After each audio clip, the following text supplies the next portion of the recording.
Je n'oublierai jamais ce jour où, dans la cour de récréation, un groupe de camarades m'a encerclé, riant aux éclats en mimant des gestes efféminés, criant que mon père était un pédé inutile, qui ne servait à rien d'autre qu'à traîner à la maison.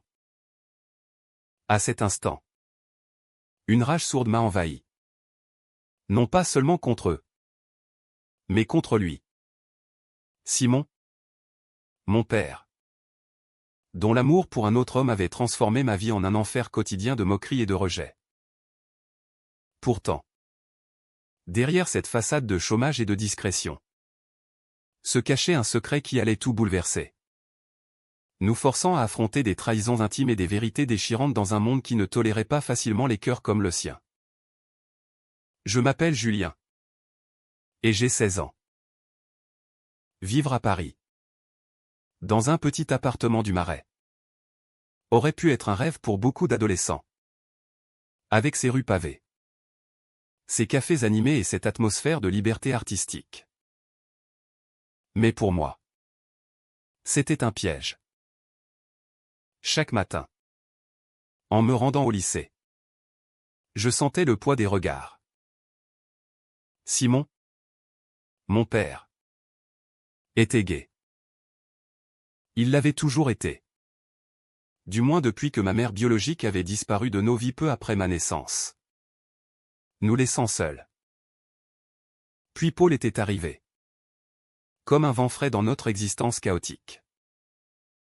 Paul, avec son sourire chaleureux et ses yeux verts qui pétillaient quand il cuisinait pour nous. Mais à l'école, on ne voyait pas ça. On voyait seulement un père qui ne travaillait pas, qui passait ses journées enfermé dans son bureau à bricoler sur son ordinateur. Pendant que Paul, son compagnon, gérait une petite galerie d'art pour subvenir à nos besoins. Les moqueries avaient commencé l'année précédente, quand un garçon de ma classe avait surpris Simon et Paul s'embrassant discrètement lors d'une sortie scolaire. « Ton père est un pédé paumé », avait-il lancé. Et le surnom avait collé, le « père gay inutile ». Inutile. Parce qu'il ne gagnait pas d'argent. Inutile parce qu'il n'était pas comme les autres pères qui venaient aux réunions en costume-cravate, fiers de leur job prestigieux. Moi, je bouillonnais intérieurement. Pourquoi ne pouvait-il pas être normal? Pourquoi ne cherchait-il pas un emploi comme tout le monde? Dans mes nuits agitées, je me reprochais ces pensées. Simon m'avait élevé avec tant d'amour, me lisant des histoires de Victor Hugo, m'emmenant au Louvre pour admirer les toiles de Delacroix. Mais l'amour ne payait pas les factures, et les insultes à l'école me rongeaient comme un acide. Un après-midi pluvieux, rentrant plus tôt que prévu, je les ai surpris en pleine dispute. Simon, assis à son bureau encombré de papier et d'écran, le visage crispé. Paul, debout, les bras croisés. Tu ne peux pas continuer comme ça. Simon, les gens parlent. Julien souffre. Si tu ne dis rien, tout va s'effondrer. Simon avait répondu d'une voix basse, tremblante, c'est pour le protéger. Paul. Si on savait. J'avais claqué la porte de ma chambre, le cœur serré. Protéger quoi? De quoi parlait-il? Ce secret planait comme un fantôme dans notre foyer. Je me sentais trahi. Comme si mon propre père me cachait une part de lui-même. Était-ce lié à son passé? Simon avait vaguement mentionné une carrière en sciences. Avant ma naissance. Mais il éludait toujours. Dans ma tête, les questions tourbillonnaient, était-il vraiment inutile? Oui, avait-il plus? Cette nuit-là, allongé dans mon lit, je me suis demandé si je l'aimais encore, ou si la honte avait tout emporté. Les larmes coulaient, silencieuses. Et je me haïssais pour ça. Les jours suivants, L'école devint un calvaire. Lors d'un cours d'histoire, le professeur parla de la Révolution française, de la liberté, de l'égalité. J'ai levé la main, tremblant, et pour les gays. Monsieur, est-ce que la France est vraiment égalitaire? Il a souri. Bienveillant. Mais un murmure a fusé, demande à ton père l'inutile. Le rire général m'a transpercé. Rentrez chez nous. J'ai explosé contre Simon. Pourquoi tu ne fais rien? Pourquoi tu laisses les gens dire ça? Il m'a regardé. Les yeux emplis d'une tristesse infinie. Julien. Un jour tu comprendras. L'amour n'est pas une bataille que l'on gagne en criant. Paul. Intervenant. A ajouté, ton père est plus fort que tu ne le crois. Mais leurs mots sonnaient creux. Intérieurement. Je bouillonnais, fort. En quoi? En supportant l'humiliation? Je me sentais seul. Abandonné dans un océan de doute. Peut-être que Paul avait raison. Mais pour l'instant. C'était une trahison de plus, leur silence me blessait plus que les insultes. Peu à peu. Des fissures apparurent dans notre famille. Paul semblait distant. Passant plus de temps à la galerie. Simon, lui, s'enfermait davantage. Un soir, je l'ai entendu murmurer au téléphone, non. Je ne peux pas revenir maintenant. C'est trop risqué. Risqué pour qui? Pour moi?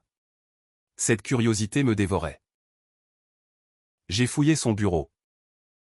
Trouvant des documents jaunis, des articles sur l'astrophysique. Des mentions de la NASA. Simon avait été un chercheur brillant? Pourquoi avait-il tout abandonné? Les questions s'accumulaient. Et avec elles, une colère sourde contre le monde. Pourquoi la société française, si fière de ses valeurs, tolérait-elle encore ses préjugés? Dans mes pensées, je revivais les moments tendres, Simon me serrant dans ses bras après une mauvaise note.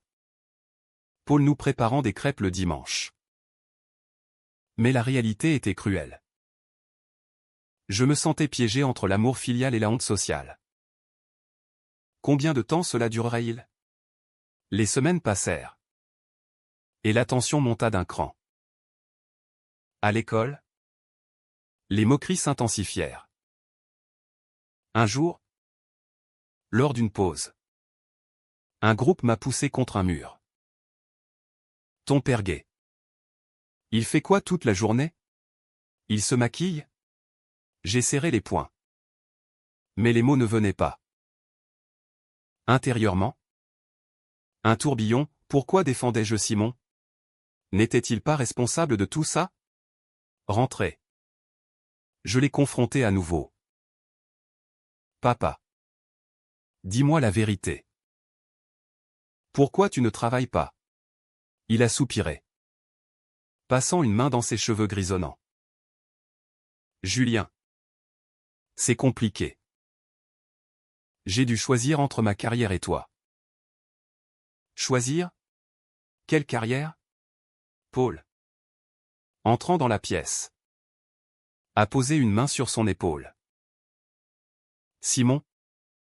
Il est temps. Mais Simon a secoué la tête. Ce geste m'a poignardé. Leur complicité me excluait. Me faisait me sentir comme un intrus dans ma propre vie. Cette nuit-là, les doutes m'assaillirent plus violemment.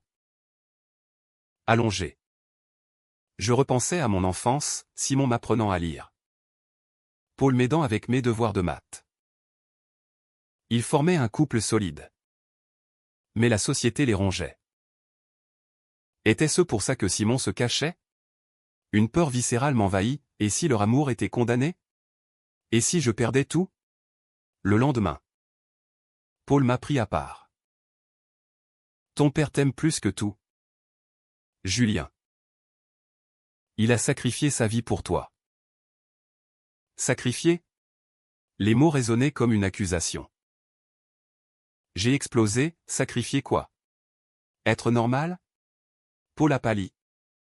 Et pour la première fois, j'ai vu de la douleur dans ses yeux. L'amour n'est pas normal ou anormal. C'est juste de l'amour. Mais ces paroles ne calmaient pas la tempête en moi. Je me sentais coupable. Traître à mon propre sang. Puis vint la trahison. Un soir, rentrant tard, j'ai entendu des voix élevées.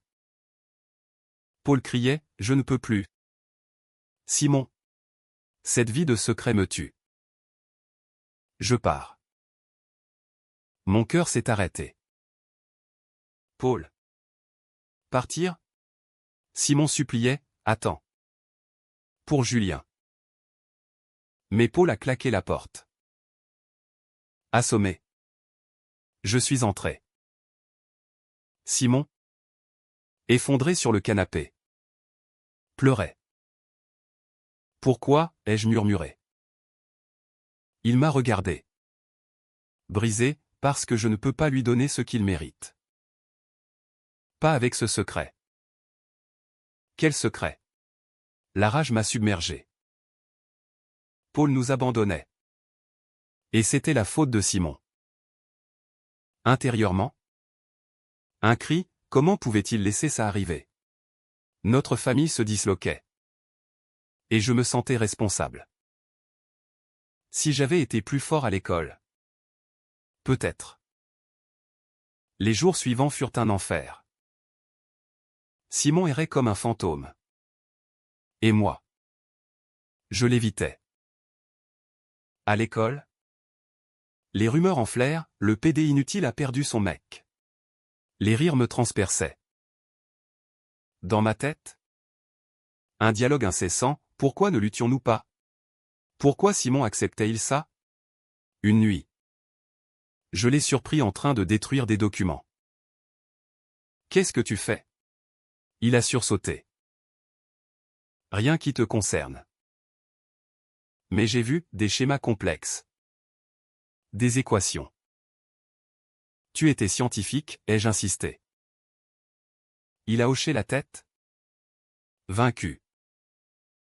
Oui. À la NASA. J'ai travaillé sur des missions spatiales. Mais j'ai tout quitté quand ta mère est partie. Pour t'élever. Et pour cacher. Ma vie. Cacher? La révélation me frappa. Simon avait fui sa gloire pour nous protéger des préjugés. Mais pourquoi maintenant? La douleur m'envahit, il avait sacrifié sa vie. Et je le haïssais pour ça. Paul revint un soir. Bagage à la main. Je ne peux pas partir. Pas sans toi. Ils s'étreignirent. Et je les observais. Jaloux et soulagé. Mais le secret pesait encore. Intérieurement, je me torturais, étais-je égoïste? Leur amour méritait-il ce sacrifice? La France, avec ses lois progressistes, n'était qu'une façade.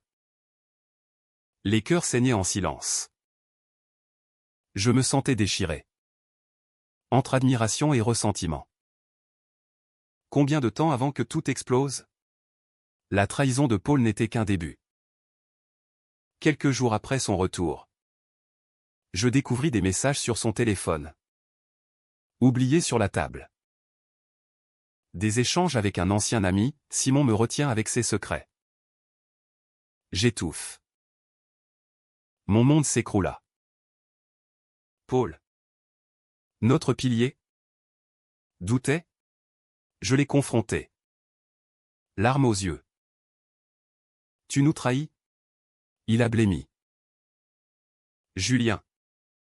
Ce n'est pas ce que tu crois. J'aime Simon. Mais cette vie. Simon. Entrant. A tout entendu. Son visage se décomposa. Paul. La dispute éclata. Plus violente que jamais. Paul avoua, j'ai peur. Simon. Peur que ton passé nous rattrape. Et Julien en souffre. Simon hurla, mon passé? C'est pour vous que je l'ai enterré. Je me sentais comme un spectateur d'un drame shakespearien.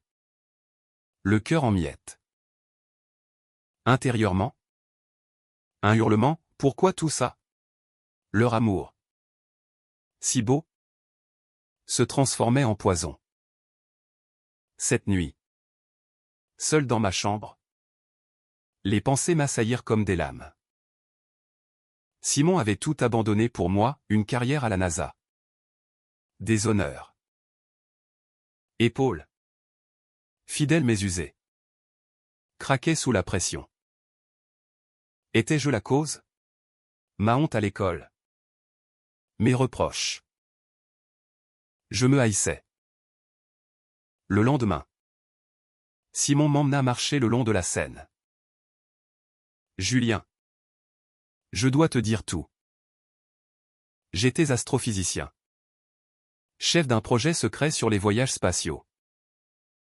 Mais quand j'ai assumé mon homosexualité, les rumeurs ont commencé. J'ai fui pour te protéger. Protéger? La révélation me terrassa. Il avait choisi l'anonymat pour éviter que je subisse ce qu'il avait vécu. Mais maintenant, tout ressortait. Et Paul, ai-je murmuré. Il m'aime? Mais il veut que je sois libre. Libre? Les mots résonnaient comme une condamnation. À l'école? Les choses empirèrent. Un professeur, apprenant les rumeurs, me prit à part, Julien. Si tu as besoin d'aide. Mais ces mots bien intentionnés me blessaient plus. Intérieurement, je bouillonnais, aide? Pourquoi? Pour avoir un père gay. Ce soir-là, Paul et Simon se disputèrent à nouveau. Paul lança, révèle tout. Ou je pars pour de bon. Simon pleura, et si on me reprend tout? Je les écoutais. Cachés.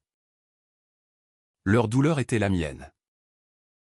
Comment un amour si pur pouvait-il causer tant de souffrance? La société française. Avec ses parades de la fierté. Masquait une intolérance sournoise. Je me sentais impuissant.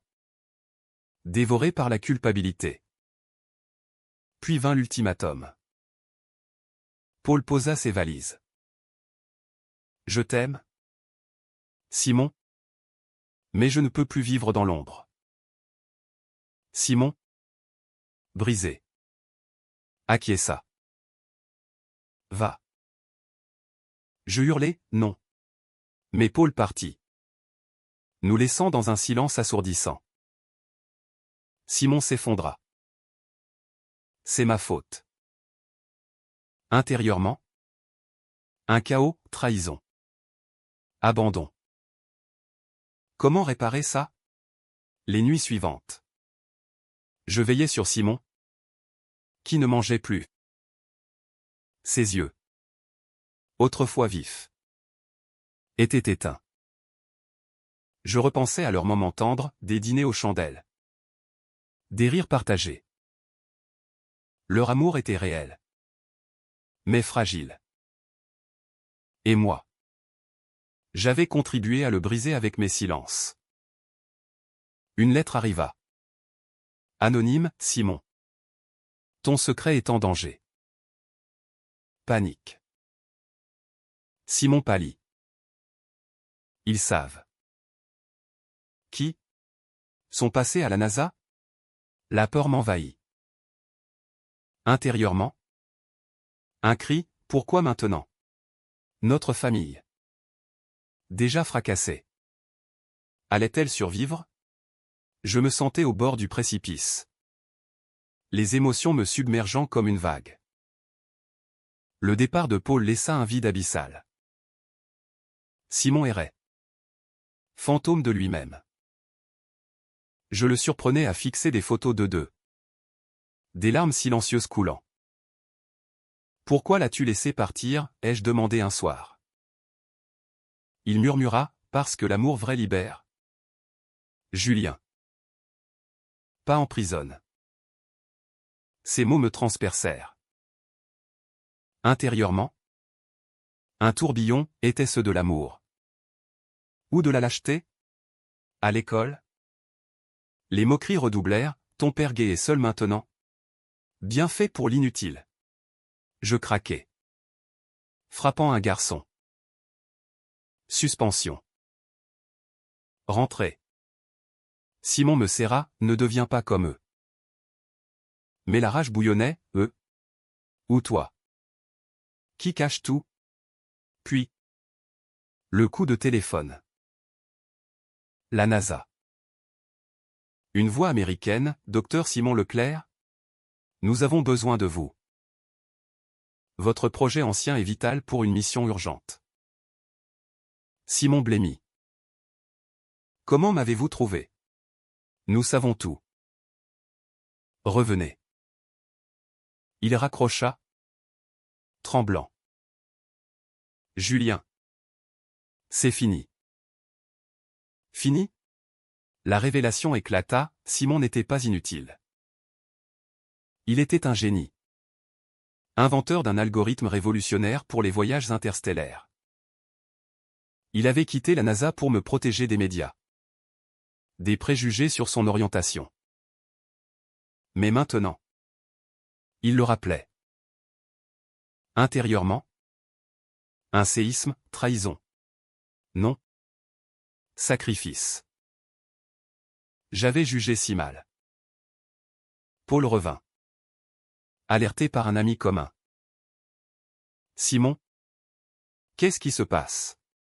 Simon avoua tout. Paul pleura, tu as tout sacrifié pour nous? Pourquoi ne m'as-tu rien dit? Simon répondit, pour te garder. Leur étreinte fut déchirante. Mais Paul hésita, et maintenant? La NASA insistait. Simon devait choisir, revenir. Exposer notre vie. Ou refuser. Intérieurement, je hurlais, choisis-nous. Mais je voyais sa passion refoulée. Papa. Vas-y. Ai-je dit? La voix brisée. Il me regarda. Surpris. Et toi? Je suis fier. Les jours suivants furent un maelstrom émotionnel. Simon préparait son retour. Mais la presse flairait l'affaire. Des articles, le scientifique gai caché réapparaît. À l'école? Stupeur. Les moqueurs se turent. Mais intérieurement? La peur, perdrions-nous notre paix? Paul et Simon se rapprochèrent. Leur amour ravivé par la vérité. Pourtant. Une ombre, Simon avait une maladie. Cachée. Due au stress passé. Je ne sais pas si je tiendrai. Murmura-t-il. Mon cœur se serra. Trahison ultime, le temps contre nous. Le climax vint lors d'une conférence de presse. Simon. Face aux caméras, j'ai vécu dans l'ombre pour protéger ma famille. Mais l'amour n'est pas une faiblesse. Paul à ses côtés. Main dans la main. Moi. Dans la foule. Larmes aux yeux. Intérieurement. Un mélange de fierté et de terreur, et si ça empirait? Mais leur courage m'inspira. La France réagit, soutient. Mais aussi haine. Notre vie bascula.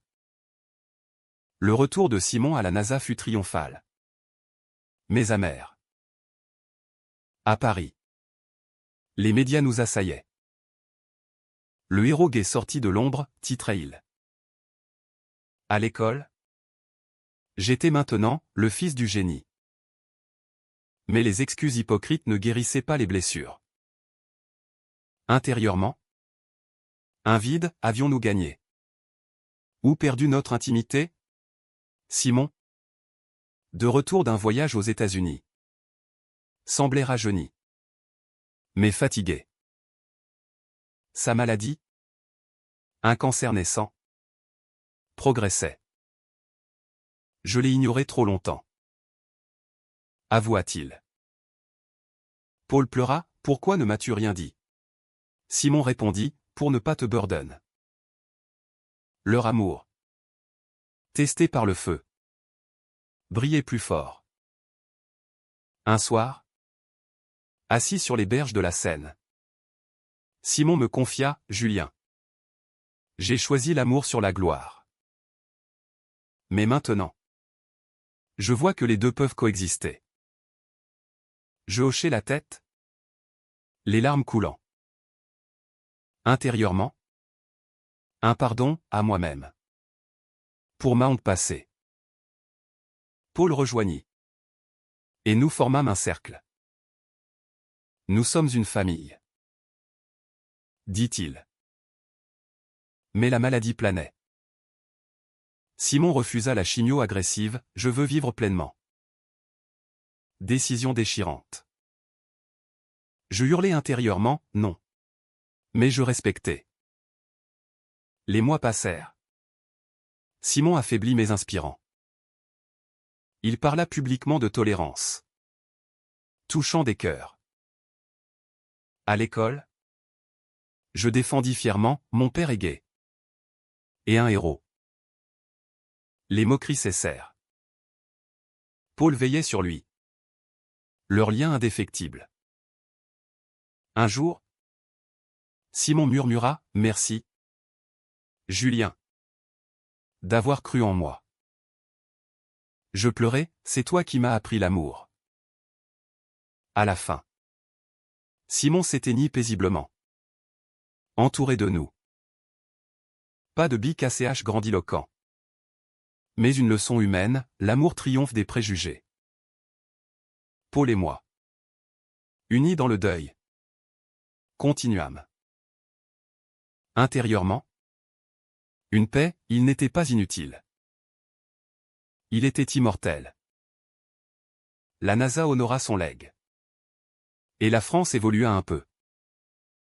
Notre histoire, riche en larmes et en espoir, rappelait que derrière chaque « inutile » se cache un monde de sacrifices.